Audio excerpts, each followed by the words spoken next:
जवाहर नवोदय विद्यालय के entrance exam यानी JNVST का एप्लीकेशन फॉर्म भरने के लिए क्या पात्रता होनी चाहिए, क्या एलिजिबिलिटी होनी चाहिए, इस वीडियो में हम 13 मेजर पॉइंट्स डिस्कस करने वाले हैं। आप अपने स्क्रीन के सामने जो डॉक्यूमेंट देख रहे हैं ये ऑफिशियल डॉक्यूमेंट है जो नवोदय विद्यालय समिति द्वारा इशू की गई है। तो इस वीडियो को लास्ट तक देखते रहिए और समझिए कि क्या क्या जरूरतें हैं नवोदय विद्यालय का फॉर्म भरने। नमस्कार दोस्तों, हम शुरुआत करते हैं अपने पहले पॉइंट से। पहले पॉइंट में कहा गया है कि विद्यार्थी सेशन 2018-19 के दौरान किसी सरकारी स्कूल या फिर मान्यता प्राप्त स्कूल में पढ़ा होना चाहिए। चूँकि नवोदय विद्यालय में 2019-20 सेशन के लिए जो एडमिशन होने थे उनके लिए फॉर्म निकल चुके हैं, तो ये फॉर्म हम भरने वाले हैं 2020-21 सेशन के लिए। ये पुराना डॉक्यूमेंट है जो 2019-20 सेशन के लिए इशू किया गया था, तो इसे हमें मॉडिफाई करना होगा। ये होगा 2019-20। कहने का मतलब ये है कि जिस साल फॉर्म भरा जा रहा है उस साल विद्यार्थी 5वीं क्लास में पढ़ रहा हो, ये जरूरी है।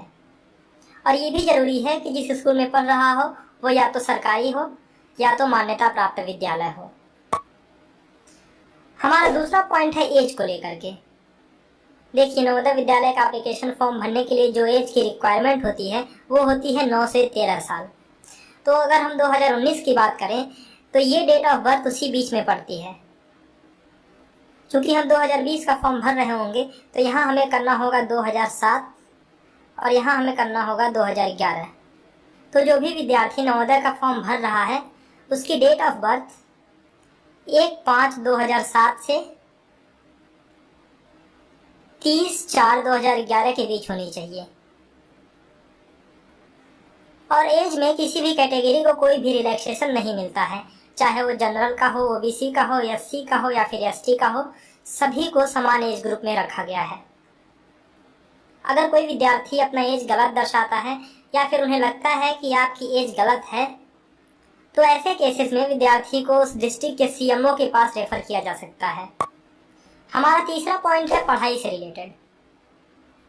इसमें साफ साफ कहा गया है कि जो भी विद्यार्थी फॉर्म भर रहा है वो 5वीं क्लास में पूरा का पूरा एकेडमिक सेशन 2019-20 के दौरान किसी सरकारी स्कूल या फिर मान्यता प्राप्त स्कूल से पढ़ा होना चाहिए।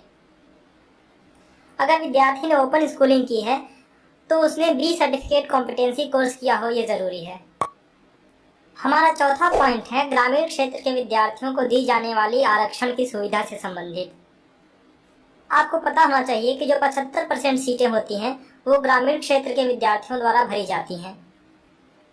तो अगर आप ग्रामीण क्षेत्र के कोटा से फॉर्म भरना चाहते हैं तो ये जरूरी है कि आप 3री, 4थी और 5वीं क्लास में सरकारी स्कूल या फिर मान्यता प्राप्त स्कूल से पढ़े हो जो कि ग्रामीण क्षेत्र में स्थित हो।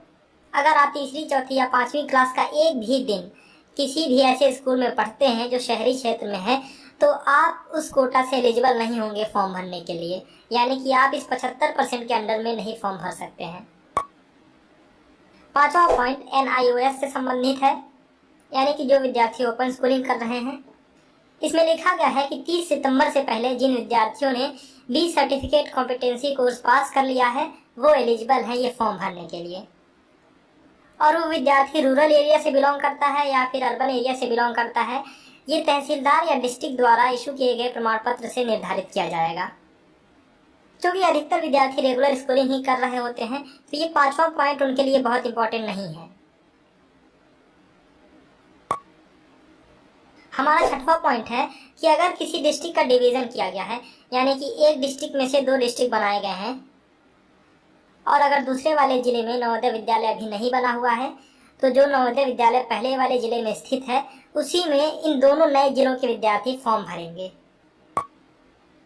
7वें पॉइंट में कहा गया है कि अगर 15 सितंबर से पहले विद्यार्थी 5वीं क्लास में एडमिशन नहीं ले पाता है तो वो ये फॉर्म भरने के लिए एलिजिबल नहीं होगा। क्योंकि ये पुराना डॉक्यूमेंट है तो इसमें 2018 लिखा हुआ है, आप इसे 2019 कर लेना। और 8वां पॉइंट जो कि बहुत इंपॉर्टेंट है, ध्यान दीजिए इस पे। इसमें कहा गया है कि कोई भी कैंडिडेट किसी भी स्थिति में दोबारा परीक्षा देने के लिए एलिजिबल नहीं होगा। तो आप ये ध्यान रखें कि अपने बच्चों की नवोदय विद्यालय की तैयारी सही ढंग से कराएं और एक ही बार में वो परीक्षा उत्तीर्ण कर लें। अब बात करते हैं हम ग्रामीण एरिया के विद्यार्थियों के लिए। इसमें पहला पॉइंट दिया गया है कि कम से कम 75% सीटें ग्रामीण क्षेत्र के विद्यार्थियों द्वारा भरी जाएंगी। इस बात का जिक्र हमने पहले भी वीडियो में किया है। और जो 25% बची हुई सीटें यानी कि जो 20 सीटें होंगी वो शहरी क्षेत्र के विद्यार्थियों द्वारा भरी जाएंगी। दूसरा पॉइंट दिया हुआ है कि जो भी विद्यार्थी ये चाहता है कि ग्रामीण क्षेत्र से यानी कि रूरल कोटा से फॉर्म भरे, वो तीसरी, चौथी और 5वीं क्लास में ग्रामीण एरिया के विद्यालय से ही पढ़ा होना चाहिए, जो कि या तो सरकारी स्कूल हो या मान्यता प्राप्त विद्यालय हो। इसमें ये हाईलाइटेड पॉइंट बहुत इंपॉर्टेंट है, इस पर आप ध्यान दीजिए। इसमें कहा यह गया है कि तीसरी और चौथी क्लास में विद्यार्थी किसी भी जिले से पढ़ सकता है, लेकिन 5वीं क्लास में वो उसी जिले से पढ़ा होना चाहिए जिसमें वो एडमिशन लेना चाहता है। इसमें हमारा तीसरा पॉइंट है कि जो भी कैंडिडेट्स ओपन स्कूलिंग कर रहे हैं उन्हें डीएम, तहसीलदार या फिर बीडीओ द्वारा इशू किया गया डॉक्यूमेंट प्रस्तुत करना होगा जो ये दर्शाएगा कि वो रूरल एरिया से बिलोंग करते हैं। अगला सेक्शन है हमारा शहरी विद्यार्थियों के लिए। इसमें साफ साफ कहा गया है कि अगर कोई विद्यार्थी एक दिन भी तीसरी, चौथी या 5वीं क्लास में पढ़ता है, ऐसे विद्यालय में पढ़ता है जो शहरी क्षेत्र में स्थित है, तो वो रूरल कोटा से फॉर्म नहीं भरने पाएगा और वो शहरी क्षेत्र का माना जाएगा। ये जो अर्बन एरिया है ये डिसाइड होंगे 2011 के जनगणना के अनुसार या फिर उसके बाद से जारी किए गए गवर्नमेंट नोटिस के हिसाब से।